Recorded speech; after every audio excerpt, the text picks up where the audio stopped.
थोडं तुझं थोडं माझं या मालिकेच्या आजच्या भागामध्ये आपण पाहणार आहोत. मोठ्या बाईनं आता पूजा मांडून ठेवलेली आहे आणि आता पूजेची वेळ होत चाललेली आहे. आता जर का घटिका भरली म्हणजेच नारळाची ती कवटी जर का पाण्यामध्ये बुडाली तर मुहूर्त टळून जाणार आहे आणि जर का हा ब्रह्ममुहूर्त टळला तर मग त्या पूजेचा काहीही उपयोग नाही आहे. पण अजून देखील तेथे मानसी पोहोचलेली नाही आणि गायत्रीला तर बोलायला चान्सच मिळाला आहे. ही कुठेतरी बाहेर निघून गेलेली असणार आहे. मला तर वाटतं ही पळूनच गेली असणार आहे. ही आपल्या घराची सून होण्याच्या लायकीचीच नव्हती, असं काहीही बडबड करायला गायत्रीने सुरुवात केलेली आहे. विनोद आणि छाया गायत्री जे काय बोलतेत त्याला नुसता दुजोरा देत आहेत. गायत्रीला बरं वाटते की अजूनही मानसी उठलेली नाही आहे. तर तेजसच्या आईला समजत नाही आहे की अजून गायत्री कसं काय उठलेली नाही. खरं तर ती या वेळेला उठायला पाहिजे होती. मीच तिच्या रूममध्ये जाते आणि पाहते की नक्की काय झालंय असं म्हणून ती आता मानसीच्या रूममध्ये चाललेली आहे. आता तिला उठवून आणून आपण पूजेसाठी बसवावं अशी तिची इच्छा असते. गायत्री हे सगळं पाहते आणि म्हणते, आत्ताशी हे तिला उठवायला गेलेत, मग ती बाई उठणार, मग आंघोळ करणार आणि मग पूजेला येणार. आता काय हा ब्रह्ममुहूर्त राहत नाही. मला सुद्धा आता झोप येतेय, मी तर झोपायला चालले असं म्हणून गायत्री चाललेल्या सगळ्या गोष्टीची चेष्टा करत असते. तर विनोद आणि छाया देखील आम्हाला सुद्धा खूप झोप येते, विनाकारण आम्हाला उठवलं असं म्हणून चेष्टा करत असतात. मोठ्या बाईला मात्र खूप राग आला आहे. कारण पहाटे उठून आपण पूजा घालून बसलो, पण आता ज्या व्यक्तीसाठी हे सगळं केलंय ती व्यक्तीच इथं नाहीये. त्या गोष्टीचा राग ती तात्यांवर काढत आहे. काय रे ही असली सून, कसली सून करून आणलीस तू घरात? ही ना अजिबात सून होण्याच्या लायकीची नाहीये. उगाच्या उगा तू हिला सून बनवून आणलेला आहेस, असं काही बाई बोलायला सुरुवात आता मोठ्या बाईनं केलेली आहे. कारण तिला मानसीचं वागणं अजिबात पटलेलं नाहीये. ब्रह्ममुहूर्तावर उठायचं तर लांब, अजून अंघोळ नाही की पूजेसाठी ठेवलेल्या साहित्याची तिला काही माहिती नाही. तात्या मात्र चिडतात आणि म्हणतात, हे बघ, तू तिला सून म्हणून स्वीकारलेला असो अथवा नसो, आम्ही मात्र तिला सून म्हणून स्वीकारलेलं आहे. तुझ्या स्वीकारण्याने न स्वीकारण्याने मला काय फरक पडत नाहीत असं म्हणून तात्या मात्र चिडून आता सोफ्यावर बसलेले असतात. ब्रह्ममुहूर्त टळायला आता काहीच मिनिट शिल्लक आहेत. अजून देखील ती आलेली नाही. तेजसची आई जेव्हा मानसीच्या रूममध्ये जाऊन पाहते तेव्हा तर तिला धक्काच बसतो. मानसी तर रूममध्येच नाहीये. आता ही मानसी गेली तरी कुठं? ब्रह्ममुहूर्त टळायला काहीच मिनिट शिल्लक आहेत. आता ही कुठे गेली असेल असा प्रश्न तिला देखील पडलेला आहे. गायत्री इकडं मुद्दाम मोठ्या बाईच्या कानामध्ये विष पेरण्याचं काम करते. खरंच जर का ही मानसी आज इथं आली नाही तर तुम्ही काय करणार हो? म्हणजे खरोखरच ती पवित्र नाही असं समजणार ना? तुम्ही तिला हाकलून देणार ना? असं ती मुद्दाम मोठ्या बाईला बोलत आहे. तेव्हा मोठी बाई म्हणते, या घरात राहण्याची लायकीच नाहीये तिची, तर तिला इथं थांबवून कशी ठेवू? ती स्वतःहून म्हणली होती ना की मी माझं पावित्र्य सिद्ध करेल. कसलं पावित्र्य आणि कसलं काय? कसली सून करून आणली ह्या तात्यानं काय माहिती? मला तर अजिबात त्या पोरीचं हे काय पटलेलं नाही. सकाळी पहाटे उठून मी बसले आणि तिला साधं उठणं सुद्धा झालेलं नाहीये. गायत्रीला सगळं हे ऐकताना खूपच आनंद होत असतो. कारण मानसी तोंडावर पडत आहे. मानसी अगदी योग्य वेळेला उठायला पाहिजे तेव्हाच उठलेली नाहीये, या गोष्टीचा आनंद तिला झालेला असतो. तेवढ्यात तेजसची आई बाहेर येऊन सांगते की मानसी रूममध्ये नाहीये. हे ऐकल्यावर तर गायत्रीला खूपच आनंद होतो. म्हणजे ही घराच्या बाहेर पळून गेली की काय असंच ती मोठमोठ्यानं बोलायला लागते आणि हसायला लागते. तात्या म्हणतात, काही काय बोलताय? अहो असेल ती अंगणामध्ये असेल, इकडे तिकडे बघा जरा, ती अशी कुठं सुद्धा जाणार नाही, असं तात्या बोलत असतात. विनोद आणि छाया मात्र हसायला लागतात आणि गायत्री सुद्धा हसायला लागते. त्यांना या गोष्टीचा आनंदच झालेला असतो. पण छाया आणि विनोद म्हणतात, तिला तर आपण औषध दिलं होतं, मग ती कसं काय गेली असेल बरं? ती कसं काय झोपलेली नसेल? असा प्रश्न त्यांना पडलेला असतो. पण आता यावर काहीच वाच्यता करायला नको म्हणून ते शांत राहतात. मोठी बाई मात्र आता चिडलेली असते. आता ही बाई घरात सुद्धा नाहीये. म्हणजे हिचं झालंय तरी काय? म्हणजे नालायकपणाचा कळस चालू आहे नुसता या घरामध्ये. म्हणजे तिला उठायचं तर लांब, ही आता कुठं जाऊन बसली आहे? नक्की हिचं पावित्र्य हिला सिद्ध करायचंय का नाही? असं काय काय ती बोलायला सुरू करते. गायत्री तर अगदी टाळ्या देऊन म्हणते, "वाह! मला वाटलंच होतं की ही असंच करणार आहे. अहो कशाला तिच्याकडून पूजा करून घेताय आणि पावित्र्य सिद्ध करायच्या गोष्टी करताय? मला तर वाटतंय ती पवित्र नाहीच आहे. त्यामुळं तिनं असल्या पूजेत उतरायलाच नाही पाहिजे होतं." तात्या मात्र गायत्रीच्या बोलण्याकडे दुर्लक्ष करतात आणि मानसीची बाजू घेत मोठ्या बाईला म्हणतात, "मला खात्री आहे की मानसी इथेच कुठेतरी असणार आहे. ती अशी कुठेच जाऊ शकणार नाही." तेजसची आई मात्र आता आबाला म्हणते, "आबा, आता तूच जरा जाऊन बघ बरं कुठे आहे ती, बाहेर आहे का कुठं? आणि सूरजला उठव, त्याला देखील टेरेसवर वगैरे बघायला लाव. त्याचबरोबर तिला देखील उठव आणि त्याला म्हणावं की मानसी नाही आहे, नक्की कुठं गेलेली आहे? तुला काय विचारलंय का? काय झालंय त्याला सगळं विचार." गायत्री हे सगळं पाहत असते. तिला खूप आनंद होत असतो. इकडे आता आबा पळत-पळत येते आणि सूरजला हलवून-हलवून उठवते आणि म्हणते, "अरे सूरज उठ ना जरा, गायत्री वहिनी कुठे गेल्यात ते आपल्याला बघायचंय." सूरज म्हणतो, "अरे काय कटकट लावले बरं सकाळ-सकाळ? मला नाही पाहायचं कोण कुठे गेले ते." पण सूरजला आबाने उठवलेलं असतं आणि ती त्याला म्हणते, "पटकन टेरेसवर जा आणि वहिनी तेथे आहेत का बघ." आता सूरजला उठण्याशिवाय काहीच पर्याय नसतो. तो उठतो आणि टेरेसवर वहिनी आहेत का नाहीत ते पाहायला जातो. आता आबा आले असते तेजसकडे. तेजसला ती हलवून-हलवून उठवत असते, पण तेजस मात्र शांत झोपलेला असतो. खरं तर तेजसवर त्या पुस्तकाला लावलेल्या औषधाचा परिणाम झालेला असतो. पण ही गोष्ट मात्र आबाला माहिती नसते. आबा म्हणते, "अरे कसला झोपला हा कुंभकर्णासारखा. किती जरी हलवलं तरी उठत नाहीये. एकतर वहिनी कुठे गेल्यात त्या माहिती नाहीयेत आणि हा ढाराढूर झोपलाय. ब्रह्ममुहूर्त टळत आलाय. आता काय करावं?" असा प्रश्न आबाला देखील पडलेला असतो. आता ब्रह्ममुहूर्त टळायला काहीच सेकंद शिल्लक राहिलेले असतात. अजून देखील मानसी आलेली नाहीये. गायत्री मात्र जाम खुश आहे. आपला प्लॅन अगदी सक्सेस झालेला आहे. यावेळेस विनोद आणि छाया यांनी काम अगदी व्यवस्थित पार पाडलेलं आहे. तेजसची आई मात्र निराश होऊन बसलेली असते. मानसी असं करणार नाही, पण अगदी ब्रह्ममुहूर्तालाच ती कुठे गेली असेल बरे, असा प्रश्न तिला पडलेला असतो.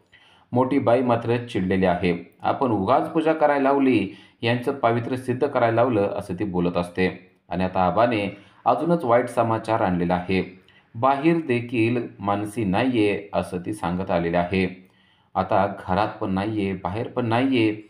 नक्की ही मानसी गेली तरी कुठं, असा प्रश्न मोठ्या बाईला पडलेला आहे. आता ही चिडलेली मोठ्या बाई म्हणते, "मला तर वाटतंय खरंच पळून गेली की काय? उगाच मी तिला ही पूजा करायला लावली आणि ती तात्याला खूप काही वाईट बोलायला लावते. आता जर का ती या घरात आली तर मी तिला या घरात देखील घेणार नाही आणि तिला तुळस देखील लावू देणार नाही. तिचं कसलंच पावित्र्य नाहीये.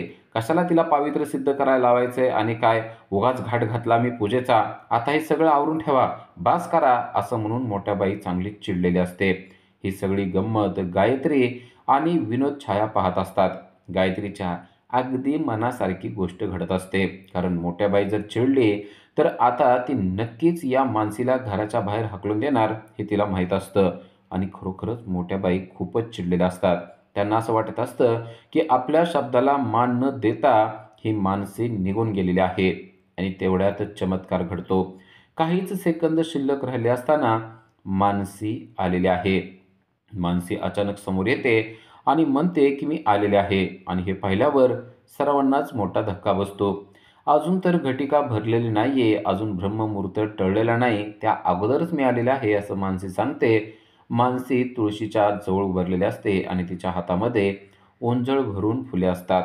मोठ्या बाई तिच्याकडं पाहतच राहते. एवढ्या पहाटं-पहाटं ही कुठं गेली होती बरं, असा प्रश्न तिला पडतो. पण तिच्या वेशभूषेवरून स्पष्ट कळत असतं की तिने अंघोळ देखील केलेली आहे. तात्या जाम खुश झालेले असतात. त्यांचा आनंद त्यांच्या चेहऱ्यावरून स्पष्टपणे दिसत असतो. गायत्री मात्र पूर्णपणे निराश झाली आहे. तिला मोठा धक्काच बसलाय. तिला असं वाटत असतं की मानसी शांतपणे झोपलेली असेल किंवा बाहेर कुठेतरी निघून गेलेली असेल. पण घडलंय मात्र विपरीत आणि उलटंच. इथे मानसी छान अंघोळ करून आलेली आहे. मानसी हातामध्ये फुलं घेऊन, ओंजळीमधले फुलं घेऊन आतमध्ये येत आहे आणि सांगते आहे की मी पहाटं उठून थंड पाण्याने अंघोळ करून फुलं आणण्यासाठी बाहेर गेलेले होते. इथंच बाहेर एक चाफ्याचं झाड आहे. त्या चाफ्याची फुलं आणण्यासाठी मी गेलेली होते, असं तिनं आता मोठ्या बाईला सांगितल्यावर गायत्रीचा चेहरा अगदी पाहण्यासारखा झालेला असतो. गायत्रीला कळतं की आपला प्लॅन पुरता फेल झालेला आहे.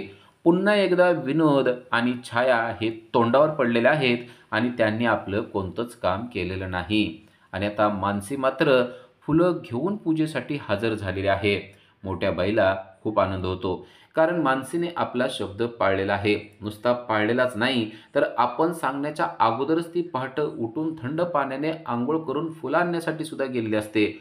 आणि मानसी त्यांना सांगते की ही फुलं झाडाखाली पडलेली होती, ती फुलं मी घेऊन आलेली आहेत.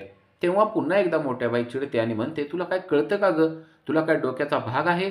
झाडाखाली पडलेली फुलं कधी घेतात का? झाडावर काय फुलं नव्हती? आणायची ना 4-2 तोडून झाडावरची फुलं?" तेव्हा मानसी मात्र अगदी गोड शब्दात त्यांना समजावून सांगते, "अहो, ही फुलं झाडानेच आपल्याला दिलेली आहेत. निसर्गानंच आपल्याला दिलेली आहेत. देवानेच आपल्यासाठी ही फुलं दिलेली आहेत. जर का ही फुलं आपण देवाला वाहिली तर चांगलंच आहे ना. मग आपण झाडावरची फुलं कशाला बरं तोडायची? जर का आपल्याला निसर्ग स्वतःहून चांगली फुलं देत असेल, तर आपण तीच फुलं वापरूया ना." आणि यांचा सुगंधसुद्धा बघा दरवळतोय. म्हणजे ही फुलं ताजी आहेत बरं का, शिळी नाहीत. अशा प्रकारे माणसेनं त्यांना समजावून सांगितलेलं असतं. खरं तर ही गोष्ट मोठ्या बाईला पटलेली असते. पण ती आत्ता काहीसुद्धा बोलत नाही. "ठीक आहे, ठीक आहे. मला नको शिकू," असं म्हणून मोठ्या बाई तिला पूजेसाठी बसवते. मोठ्या बाई खुश झालेल्या आहे, कारण मानसीने शब्द पाळलेला आहे. गायत्री मात्र चांगलीच तोंडावर पडलेली आहे. आता मोठ्या बाई तिला म्हणते, "पटकन ये, आता मुहूर्त टळू द्यायचा नाहीये. ब्रह्ममुहूर्त अजिबात जाऊ द्यायचा नाही." मानसी मात्र अगदी स्मितहास्य करत आता पूजेसाठी बसायला तयार झालेले आहे. खरं तर मोठ्या बाईने मानसी आणि तेजस या दोघांनी पूजा करावी म्हणून तेजससाठी देखील एक पाठ ठेवलेला असतो. पण तेजस मात्र काही झोपेतून उठत नाही. तेव्हा ती म्हणते की "मानसी, आता तूच बस बाई. तुझा नवरा काय उठणार नाहीये, त्यामुळे पटकन तूच पूजेला बस."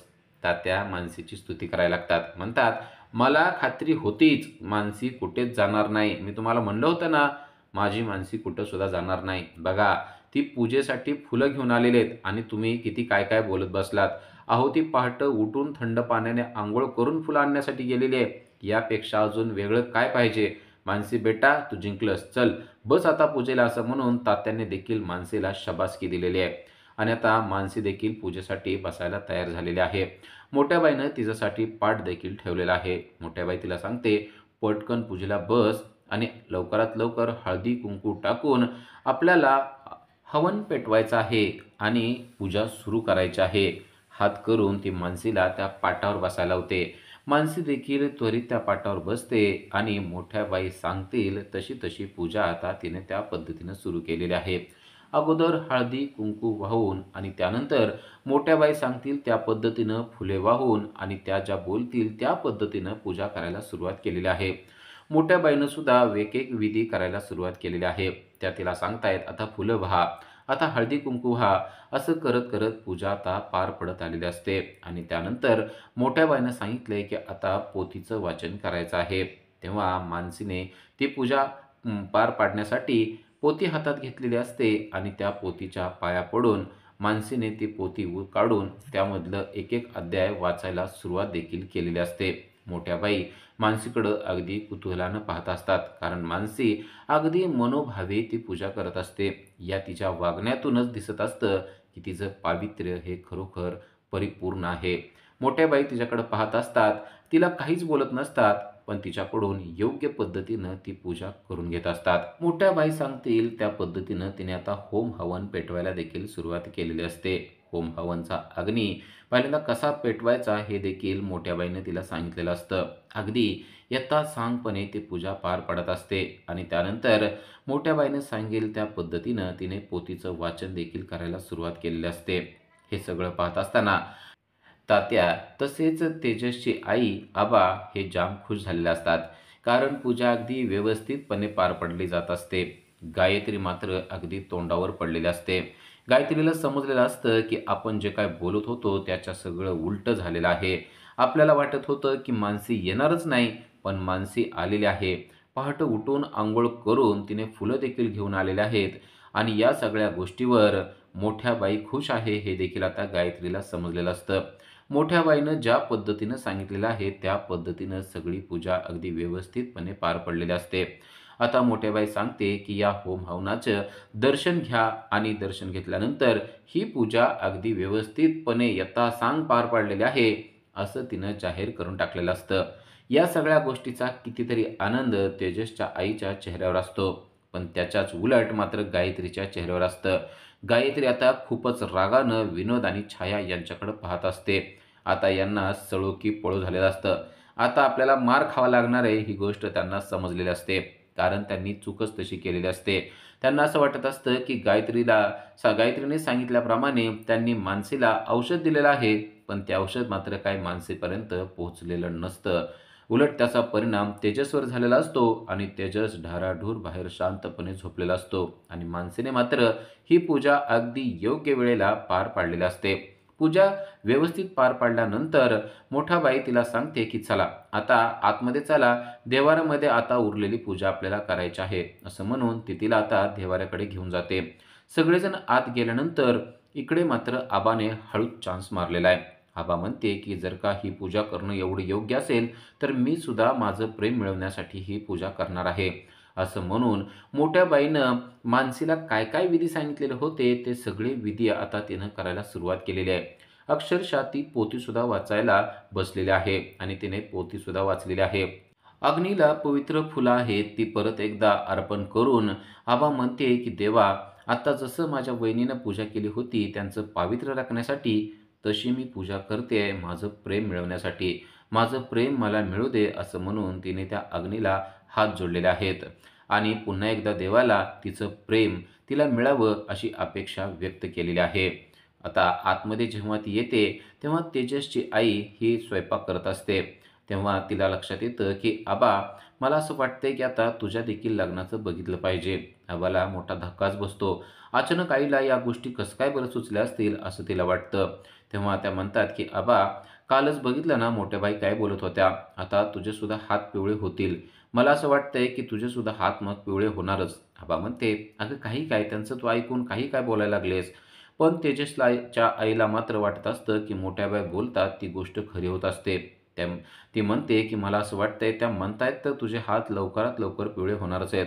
मला असं वाटतंय की तुझ्या मनात जर का कोण असेल तर तू आम्हाला सांगावं. नसेल तर आपण मुलं पाहायला सुरुवात करू. इतकं स्पष्टपणे तिने आबाला विचारलेलं असतं. पण आता आबाच्या तोंडातून असं जातं की माझ्या तर मनामध्ये कोणच नाहीये. खरं तर तिच्या मनामध्ये एक व्यक्ती आहे, पण त्याचं नाव मात्र ती आत्ताच काय सांगत नाही. तेव्हा तेजसची आई म्हणते, ठीक आहे, तुझ्या मनामध्ये जर कोण नसेल तर आपण आता मुलं पाहायला सुरुवात करूया. म्हणजे लवकरात लवकर तुझं लग्न जमेल आणि तुझे सुद्धा हात पिवळे होतील आणि आता तुझं वय लग्नाचं झालेस तर आपण थांबायची काय गरज आहे? आबा मात्र म्हणत असते की मी आत्ताच काय लग्नाला तयार नाहीये. खरं तर आबाला तिला आवडतंय त्याच व्यक्तीशी लग्न करायचं असतं, पण आता ही गोष्ट आईला कशी बोलावी हे मात्र तिला समजत नसतं आणि त्यामुळं आबा आत्ता लग्नाला तयार नाहीये असंच आईला सांगते. पण गडबडीत आबा गॅसवर ठेवलेला चहाचं गरम पातेलं हातानं उचलते आणि तिच्या हाताला चटका बसतो. तेव्हा आई तिला खवळते आणि म्हणते, तुझं काय चाललंय मला कळत नाहीये. माझ्या बोलण्याकडं तुझं लक्ष नाहीये का चहाच्या गरम पातेल्याकडे तुझं लक्ष नाहीये? जरा लक्ष ठेवून काम करत जा, असं ती आबाला चिडून बोलते. आबाच्या लक्षात येतं की आपल्या लग्नाचा विषय निघाल्यामुळं आपल्याला असं होत आहे. तेवढ्यात मोठ्या बाईनं तेजसच्या आईला हाक मारली आहे. आत्ताच्या आत्ता तू इकडे ये, देवघराकडे ये, असं तिला सांगितलेलं आहे. धावत पळतच तेजसची आई आता मोठ्या बाईनं हाक मारली आहे तिकडे गेलेली असते. आबाला देखील ती म्हणते, तू देखील माझ्याबरोबर चल. आबा मात्र स्वयंपाकघरात थांबलेले असते आणि ती विचार करत असते की खरंच आपलं लग्न आपल्या आवडत्या व्यक्तीबरोबर जमू शकेल का? इकडं मोठ्या बाईनं आरोग्य, ज्ञान आणि संपत्ती या कलशांची पूजा घातलेली असते आणि त्यातले 2 कलश म्हणजे आरोग्य आणि ज्ञान ह्याचे कलश ते तेजसच्या आईला उचलायला लावलेले असतात. तेजसची आई ते दोन्ही कलश उचलते आणि विचारते की आता या कलशांचं काय करायचंय? तेव्हा मोठी आई म्हणते, उचललेत नाही ते कलश, आता मग ठेव माझ्या डोक्यावर. तेजसच्या आईला कळत नाही की नक्की मोठ्या बाईला काय म्हणायचंय ते. कारण त्यांनी 2 कलश उचलायला लावलेले असतात. खरं तर एकच कलशाची पूजा झालेली आहे. मग 2 कलश कसं काय उचलायला लावले हे तिला माहीत नसतं. म्हणून ती म्हणते की नक्की या कलशांचं काय करायचंय ते मला कळलं नाही. मोठी बाई मात्र चिडलेली असते. तिला वाटत असतं की हिला समजलं असेल, पण तिला मात्र काही समजलेलं नसतं. तेव्हा ती म्हणते, हे कलश उचल आणि माझ्या डोक्यावर ठेव. तेजस आईला ते दोन्ही कलश मानसीला द्यायला लावले आहेत. मानसीच्या हातात ते दोन्ही कलश ठेवत मोठ्या बाईनं सांगितलंय की मी आज तुला आरोग्य आणि ज्ञान हे 2 कलश दिलेले आहेत. आरोग्याचं हे कलश देण्याचं कारण म्हणजे तू पहाटे उठून थंड पाण्याने अंघोळ करून पूजा केलीस. तुला तुझ्या आरोग्याचं आणि कुटुंबाच्या आरोग्याचं महत्त्व कळत आहे. त्यामुळंच तू हे केलेलं आहेस असं मला वाटतं. त्याचबरोबर ज्ञानाचा कलशसुद्धा मी तुला देत आहे. कारण सकाळी तू चाफ्याची फुलं आणलेली होतीस. ती चाफ्याची फुलं झाडाची न तोडता झाडाखाली पडलेली ती फुलं आणलीस आणि ती फुलं वाहताना सुद्धा तुझ्या मनामध्ये किती पवित्र विचार होता. तू सांगितलंस की ही फुलं आपल्याला निसर्गाने स्वतः देवानंच दिलेली आहेत. मला तुझी ती गोष्ट अतिशय पटलेली आहे आणि त्यामुळं ज्ञानाचा कलशसुद्धा मी तुला दिलेला आहे. आता हे दोन्ही कलश प्रभूंच्या मूळ गावी पोहोचवायचे आहेत. हे दोन्ही कलश तू तुझ्या आवडत्या व्यक्तींजवळ दे आणि त्यांना सांग की प्रभूंच्या मूळ गावी हे दोन्ही कलश पोहोचले पाहिजेत. हे कलश तू कुणाला देणार असा प्रश्न मोठ्याबाई करते. तेव्हा मानसी सांगते की ही दोन्ही कलश मी माझ्या आई आणि बाबांना समर्पित करते. आरोग्याचा कलश मी माझ्या आईला समर्पित करते, कारण तिच्यामुळंच माझं आरोग्य चांगलं राहिलेलं आहे. तर ज्ञानाचा कलश मी माझ्या बाबांना समर्पित करते. ते जास्त शिकलेले नव्हते, पण त्यांना असं वाटत होतं की मी भरपूर शिकले पाहिजे आणि त्यांच्या म्हणण्याप्रमाणे मी शिक्षण घेतलं सुद्धा. त्यामुळे हे दोन्ही कलश मी माझ्या आई-बाबांना समर्पित करते आणि त्यांना सांगते की प्रभूंच्या मूळ गावी तुम्ही हे कलश घेऊन यावे. मोठ्या बाईला तिची ही गोष्ट पटलेली असते. मोठ्या बाई म्हणते, "मग आत्ताच्या आत्ता जा आणि त्यांना हे कलश दे." तेव्हा मानसी सांगते की बाबा तर आता नाही आहेत, पण आईला मी हे कलश देऊ शकते. मोठ्या बाई म्हणते, "ठीक आहे, चालेल." पण तेवढ्यात तेजसची आई म्हणते, "पण त्या तर विधवा आहेत." तेव्हा मोठ्याबाई चिडते आणि म्हणते, "अगं, कोणत्या जगात राहते तू? जर का हिच्या आईने आई आणि बाबाची दोन्हीची भूमिका पार पाडलेली असेल, तर ते दोन्ही कलश तिला द्यायला काहीच हरकत नाही." मोठ्याबाईचं हे बोलणं ऐकून मानसी मात्र खुश झालेली असते. कारण मोठ्या बाईनं तिच्या आईवडिलांना सुद्धा रिस्पेक्ट दिलेला असतो आणि आईनं वडिलांसारखंच काम केलेलं आहे हे ऐकून तिला खूप बरं वाटलेलं असतं. त्यानंतर मानसी स्वतःहून मोठ्या बाईला म्हणते की मला तुमच्या पाया पडायचं आहे आणि मोठ्या बाईच्या पाया पडून तिच्याकडून तिने आशीर्वादसुद्धा घेतलेले आहेत. मोठ्या बाईनं तिला आशीर्वाद देखील दिलेले असतात. हे सगळं पाहताना तेजसच्या आईला खूप आनंद झालेला असतो, कारण मानसीनं ज्ञान आणि आरोग्य हे दोन्ही कलश जिंकलेले असतात. उद्याच्या भागामध्ये आपल्याला पाहायला मिळतं, आता मोठ्या बाईनं अजून कडक नियम केलेले आहेत. ती मानसी आणि तेजस यांना सांगते की तुम्ही आता एका शब्दाने देखील एकमेकांना बोलायचं नाहीये. आताचं व्रत यापेक्षा कठीण असणार आहे असं सुद्धा सांगितलेलं असतं. पण तेजसला मात्र मानसीशी खूप बोलू वाटत असतं. पण तो मात्र तिच्याशी बोलू शकत नसतो. आता तो ऑफिसला चाललेला असतो. मानसीला देखील त्याच्याशी बोलायचं असतं. तेजस मात्र तिच्याकडे पाहत असतो, तेव्हा मानसी स्वयंपाक करत असते आणि तेजस बाहेर जातो तेव्हा मानसी त्याच्याकडे पाहत असते. तेव्हा मानसीच्या लक्षात येतं की त्याचा डबा मात्र राहिलेला आहे. आता तेजस उपाशी राहणार असा विचार करून ती धावत पळत डबा घेते. तोपर्यंत तेजस बाहेर आलेला असतो. तेजसने गाडी काढलेली असते आणि तो बाहेर निघून चाललेला असतो. मानसी धावत पळत येते आणि त्याला हाक मारणार असते, पण बोलायचं नसतं, त्यामुळे ती शांत राहते. ती डोळे झाकते आणि अंतर्मनातून तेजसला हाक मारते, "जर का तुम्ही माझ्यावर खरंच प्रेम करत असाल तर तुम्ही मागं बघाल." असं ती मनातून म्हणते आणि तेजस म्हणून हाक मारते. आता तिच्या या हाकेला तेजस कशी साथ घालतोय ते आपल्याला उद्याच्या भागामध्येच पाहायला मिळणार आहे. अशाच अपडेटसाठी आजच आमच्या चॅनलला सबस्क्राईब करा. थँक